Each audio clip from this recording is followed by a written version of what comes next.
gani unapenda? Unapenda style gani msupa? Hello YouTube, another day, another reaction video. Hope you enjoy. Just lipova kwako bro, na usimamii Uber. Unataka nijilipie Uber na nikuje unikule. Naenda huko usiniguze. Sikiza Yashi na Shi, acheni niwaambie kitu. Tuambie. Umetoka kwenyu.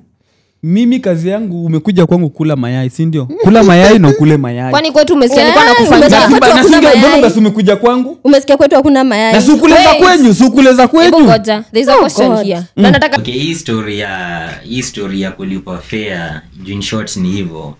I think this depends with your own financial capability. Kama if you're not financially capable, usijistress, manzi atajileta. If you're not there yet, manzi atajileta mwenyewe, juu atajua like this dude is not there yet, sitamstress and atajileta. We kulipa fare just some additive thing yenye unafaa kufanya as kumshow tu like usijali, I got you. Ndio maana ukikuwa na dough maisha inakuwa tamu. Vitu kaa hizo unamtumia nini ina shida and she comes. But usijipressure kama una. I've seen a lot of dudes manza anamwambia mimi nataka kunilipa fare. Unangangana, unakopa, unapiga mabishti wako, unakopa, unachukua loan ups, unakopa, unatumia manzi and then ataki kuja. Yes, amekuja but baadaye una struggle, unalala njaa for what? Ndo pate kuma.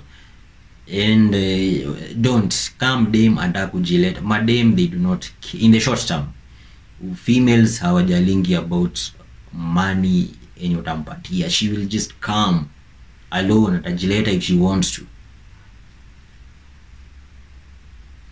But kama uko na the capability ya kulipa fare, bro, lipa. Patia manzi such a unique experience to the point. Imagine unamkula fiti, unamlipia fare, unamlisha fiti.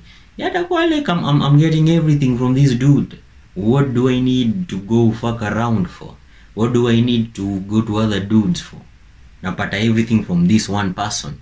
And be her go-to guy. And ukishafanya hivyo, bro, umemcapture everywhere. Hata another dude akimuita huko kuja tu nini, by the moment unakola nakimbia. Hata akikuwa na another dude katikati ya session unamcall, she will pick up immediately na amwambie cheki, wewe tulia, naitwa somewhere else, and she will run to you.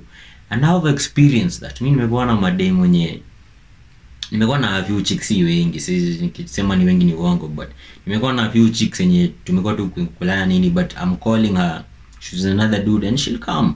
Atakuja tu ananiambia direct like nilikuwa nakulana na some other dudes and umeniita, I'll come. Na ndio hiyo, I'm happy because I know my role pia. Hapo ni kama msitu wako kumkula pekee, so sitafianza ku feel some type of way, but that is the way yenye mnafaa kukua.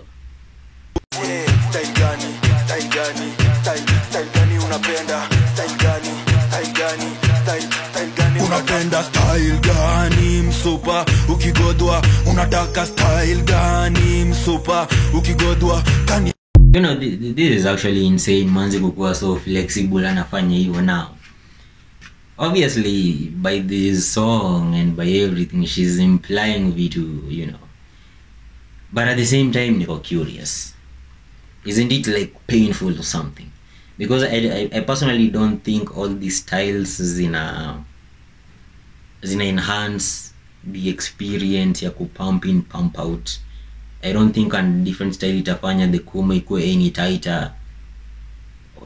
Some zinafanya zikuwe loser, but very few zinafanyanga kuma ina feel more tight. So the visual aspect iko hapo, but is the feeling aspect there?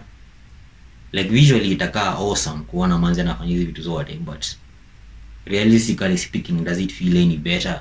Is it any better? Niko sure ni tiring because kukaa hiyo position pia